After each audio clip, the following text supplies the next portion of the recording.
Kagulat World, isang eksena na parang kinuha mula sa pambihirang courts ang naganap sa Rafa Nadal Academy. Si Alexandra Ala, ang batang Pinay na patuloy na umaakyat sa ranggo ng mundo, ay nag-training side-by-side kasama mismo si Rafael Nadal.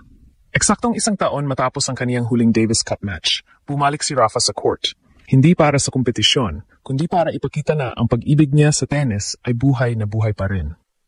At doon mismo, sa gitna ng comeback energy ng isang living legend, nandoon si Alex, sumisip-sip ng bawat aral, bawat galaw, bawat pahiwatig ng karunungan mula sa King of Clay.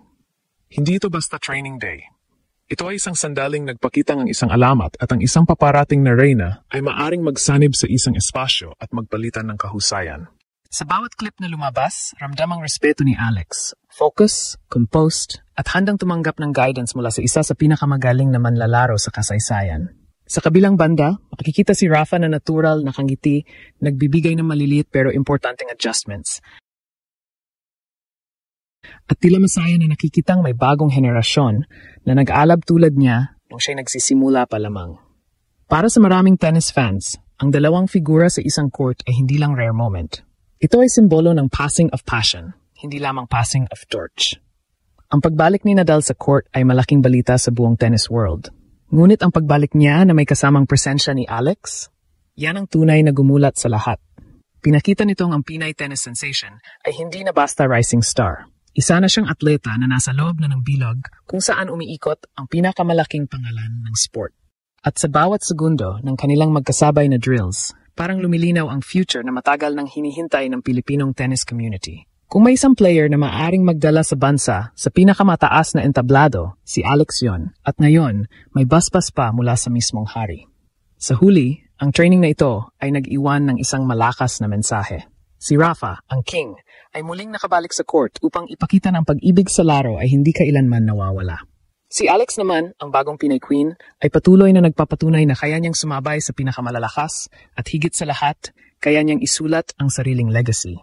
Isang araw, maaring balikan ng buong mundo ang eksenang ito at sabihing, dito nagsimula ang bagong era ng tennis para sa Pilipinas. Ang pagsasanib ng dalawang katauhan, ang isang buhay na alamat at ang isang paparating na reyna, ay hindi lamang visual spectacle. Ito ay isang malalim na eksena na may maraming layer ng kahulugan sa larangan ng tennis.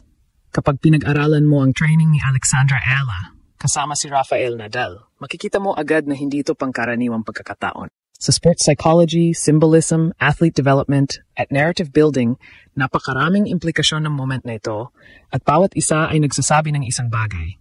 May binubuo na namang kwento ang tennis at kasama rito ang isang Pilipina. Una, sa perspective ng athlete development, hindi matatawaran ang exposure na makuha mo mula sa pagsasanay katabi at kasama mismo ang isang 22-time Grand Slam champion. Ang intensity ng court presence ni Nadal ay sikat sa buong mundo. Kahit sa simpleng drills, ang aura niya ay disiplina, tiyaga at relentless focus. Ang pagkakaroon ni Alex sa loob ng ganitong environment ay malaking psychological upgrade.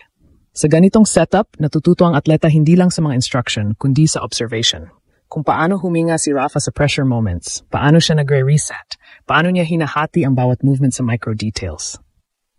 Ang mga ganitong bagay, hindi itinuturo sa libro. Nakuha itong lahat sa actual shared space. Ikalawa, strategical significance. Nadal is known for his clay court mastery, footwork discipline, and tactical patience. Si Alex naman ay isang all-court player na may modern WTA power baseline structure.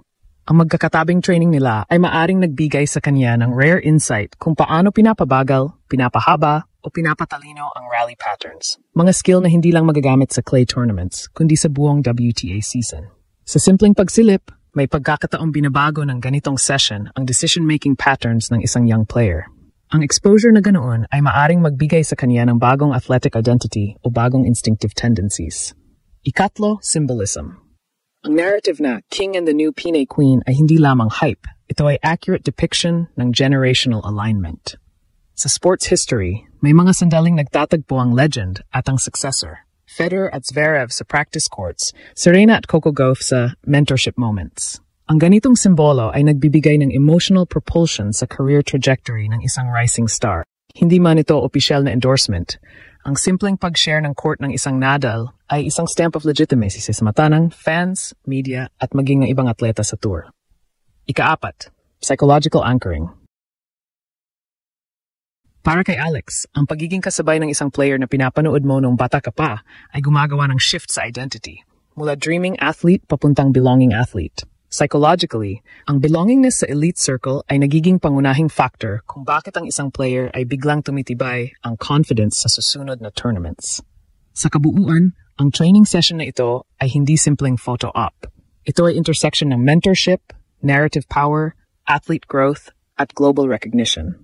Ang moment na ito ang uri ng eksenang nagiging pivot point sa career ng isang atleta. Isang araw, pabalikan ito at sasabihin, dito nagbago ang takbo ng lahat.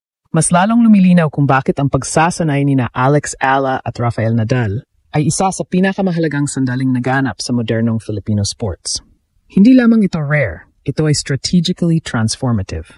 Malinaw na binigyang diyang symbolism ng King and the New Pinay Queen. At kapag pinagsama mo ito sa analytical layers ng mentorship, psychology at athlete development, makikita mo na ang eksenang ito ay maaring maging turning point ng karera ni Alex. At maaring maging spark ng bagong era para sa Philippine tennis. Unang punto, ang environment. Ayon sa RLS, hindi formal na comeback match ni Nadal, ngunit ang pagbalik niya sa court ay may bigat. 1 taon matapos siyang huling makita sa Davis Cup. Siya ay nasa punto ng buhay na mas nakatuon sa legacy kaysa sa trophies. Kaya ang pagpili niyang magbigay ng atensyon kay Alex ay nagsisilbing tahimik, pero makapangyarihang pahayag. May nakikita siyang potensyal sa batang Pinay.